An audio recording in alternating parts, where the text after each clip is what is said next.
Jnananjana Shalakaya Chakshurumiritam Yena Tasmai Shri Gurave Namaha Gaurave Gaurachandraya Radhikaye Tadaraye Krishnaya Krishna Bhaktaya Tadbhaktaya Namo Namaha.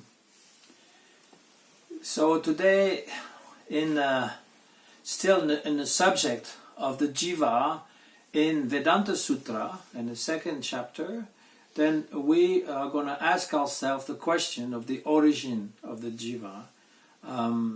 Where does the Jiva come from? So some devotees are saying that we were in Vaikuntha or Goloka Vrndavan, and then because of enviousness and misuse of our free will, we left that place to come down to this material world all of a sudden. And because they say that we must have free will, love must be free, otherwise it will be like a prison. So that everyone in Vaikuntha and even Goloka Vrndavan has free will, and we all come down from there, from either Vaikuntha or Goloka Vrndavan or so on and so forth. The problem with that theory is that there's no how can someone who has a relationship with the Lord can desire anything else? Because free will is used in Vaikuntha to always increase the service. Never does it come to the mind of anyone, if they don't have mind, by the way, neither does it come to the heart of anyone that there must be something else, and that something else is going to give me pleasure, more happiness in serving the Lord. In Vaikuntha and Goloka Vrndavan, it's always ever-increasing joy, anandam buddhi vardhanam, and there's no knowledge of Maya. The residents of Vaikuntha, they don't even know what is Maya. And Maya doesn't enter into the spiritual world because it is only working in the Mayic world, in the material world. How can someone who has a relationship with the Lord desire anything but the Lord and be envious of Him on top of that? If you love, and how can they forget Him? If you love someone, how can you leave him or forget him? Of course, you will say in the material world there's plenty of example of people who said they love each other and still they leave. But they don't necessarily forget. And if you really had a connection, then you cannot really forget. Say someone has been serving Srila Prabhupada for so many years and then for some reason has left his service and go back to his materialistic way of life. He cannot forget. He will always have this part of time in memory.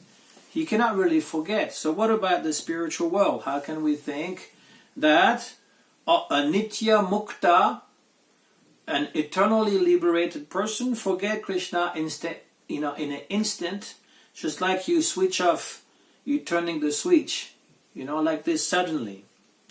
And nitya parshad, intimate associate. Then the question may be raised, if anybody has free will, everybody has free will, so Nanda Maharaj can also decide to leave the association of Krishna, and Yashoda Mai, she leaves the association of Krishna. We've seen on the earthly pastimes how when Krishna left Vrindavan, they never stopped thinking about Krishna. They were always absorbed in thinking about Krishna. Even so many years has passed by and their life has withered, because they were bereft of the sight of Krishna. They cannot forget. Their memory was so strong. Nothing else was in their mind. Can any of the gopis suddenly decide, I'm going to dance for some man in the material world?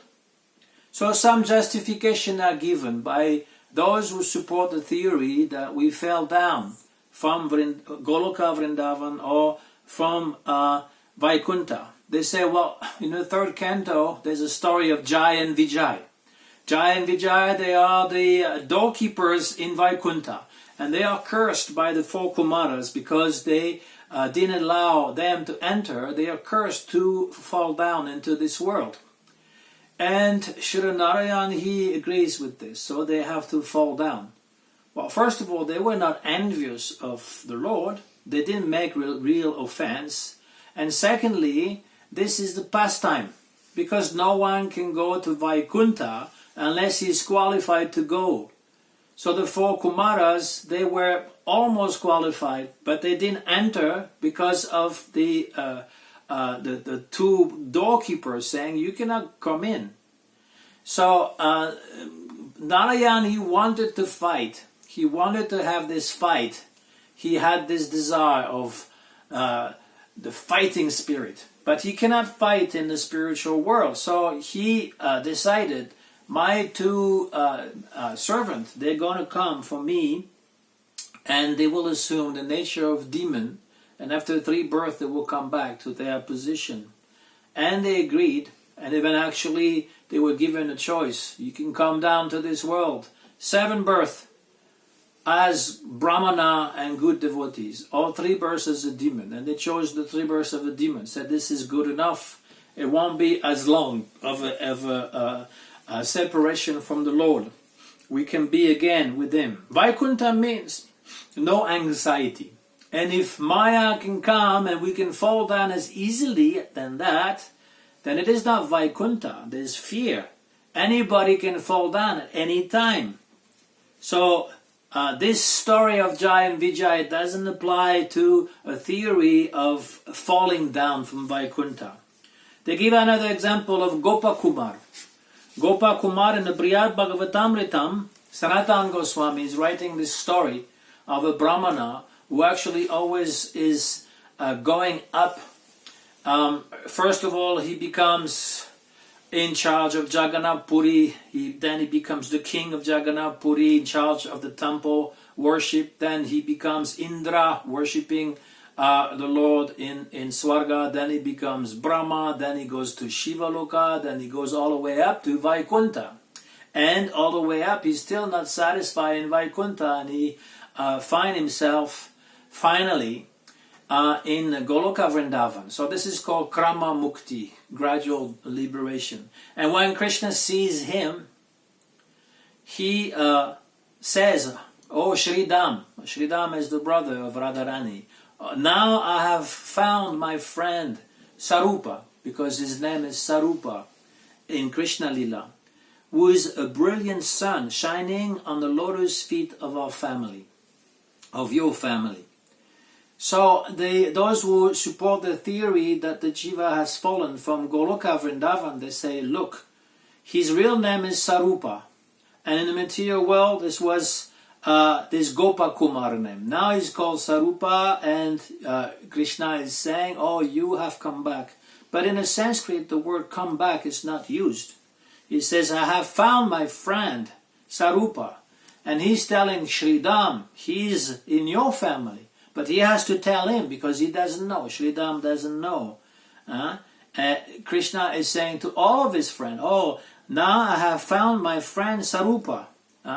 And secondly, if Gopakumar or Sarupa had fallen into the material world, he was Sarupa, and all of a sudden he falls down and stay in a cycle of birth and death for millions of years and come back to the spiritual world, because mundane time doesn't apply in the spiritual world, then it will have been a few seconds.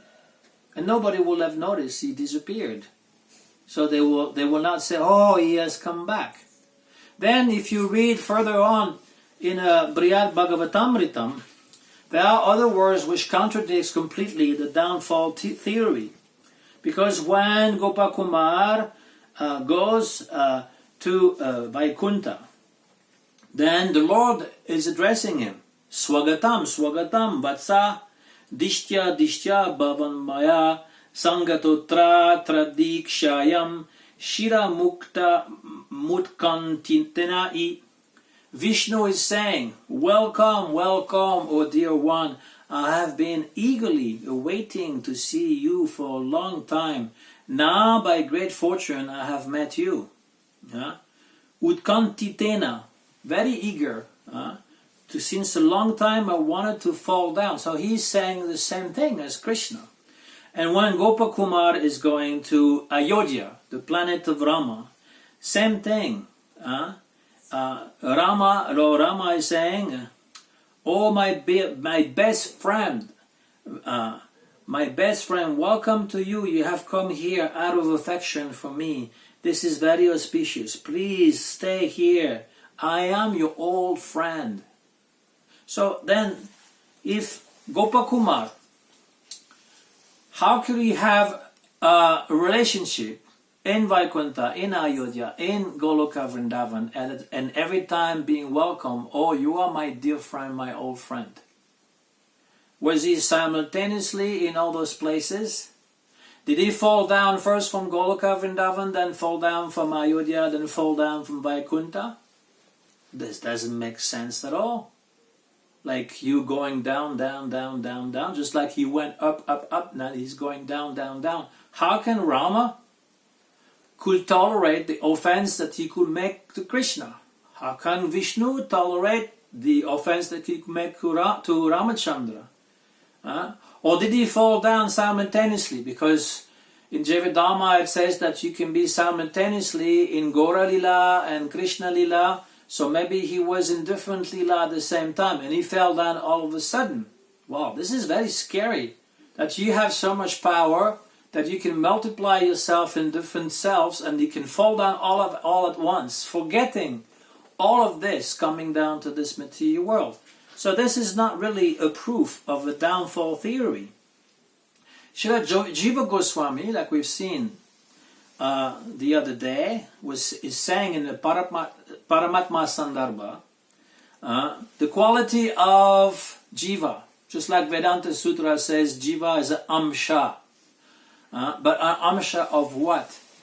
He's an amsha of Paramatma. Jiva Goswami is saying Paramatma eka shishatvasva bhava. The soul is an atomic part of a ray of Vishnu. Paramatma means Mahavishnu. It doesn't only mean the super soul within the heart. And devotees think that Paramatma only means the super soul within the heart, Kshirodakshayi Vishnu. No, Param Atma means the great soul. So Param Atma is also the universal form, but is also Garbhodakshayi Vishnu and Karunadakshayi Vishnu or Mahavishnu. In this sense, it is clearly stated by Bhaktivinoda Thakur, by Jiva Goswami, that the soul in this world, the Tatashta Shakti, those who come from Tatashta Shakti and coming down in the material world, Nitya Baddha. There are two kinds of soul, Nitya Mukta, Nitya Baddha. They come from Mahavishnu. Srila Bhaktivinoda Thakur is speaking about a Tatashta line, that the soul can see both sides. He can see the Vaikuntha and he can see the material world. And it falls, he describes that they fall into the material world like seeds, like mustard seeds that falls on the blade on one side or the other. Their choice is very limited and most often they fall on the side of the material world. The problem with that theory that we fell down from Tatashta is that it is very difficult to situate in space. There's no such thing as a Tatashta world. Like it will be separated between the material world and the spiritual world. Srila Bhaktivinoda Thakur is saying that Tatashta is between Chit Shakti and Maya Shakti. But it is not like a world in itself. It is actually just an image to make us understand that we do not come from Baladev Prabhu. All the Nitya Parshad in a spiritual world, Jiva is describing that it comes from Baladev Prabhu. Then all the associates in Vaikuntha, Ayodhya, and so on, they come from Narayan, the Sankarshan. And Mahavishnu, being the second Sankarshan, he's creating, from him emanates all the different Jiva. So there's no such thing as a Tatashta line. We are always in the body of Mahavishnu and sometime in the material world. So then this downfall theory, what is it exactly? If we had to fall down from somewhere, where did we fall from? Srila Bhakti Rakshak Sridhar Goswami Maharaj is saying in looking for the reality, seeking for Shri Krishna, reality, the beautiful, one of the first book that was written that came from his speech, he says that we come from Brahma Jyoti. Okay, this is a very controversial issue, but this is a place where we can fall down from, if we ever fall down. Because devotees, they keep asking themselves those questions. Where was I in the beginning? In the beginning of what? It says, Anadi Bahirmukha. We turn our face from God from time unknown, immemorial. But actually, Anadi means without beginning. And so they wonder, at first when I fell down from this material world, was I Brahma? They scratch their foreheads thinking, was I Brahma? Well, I hope not, because Brahma, he sees Krishna in every day of his life. He sees the different avatar. So he's a very advanced soul. If a Brahma is not advanced and falls down, it can happen, but it is quite rare. And if you fell down from Brahma, the stage of Brahma, and you came down here and did all kinds of sinful activities, what is the hope for anyone? And why are you asking yourself this question? Was I Brahma? Was I Shiva? No, you are Tatashta. And you come down to this world because you are very atomic size, and this is the pastime also of Mahavishnu or Krishna. So there's going to be more on this. I know that those who believe strongly that we fell down from the spiritual world, they've been influenced by some of the sayings of Srila Prabhupada. But Srila Prabhupada never said very, very clearly that we fell down from Goloka Vrndavan, we fell down from Vaikuntha. Every time the question was asked, why did we fall? Srila Prabhupada answered, somehow or others. And he was always trying to encourage us, don't think about where you come from, think about where you're going. Just like Lord Buddha.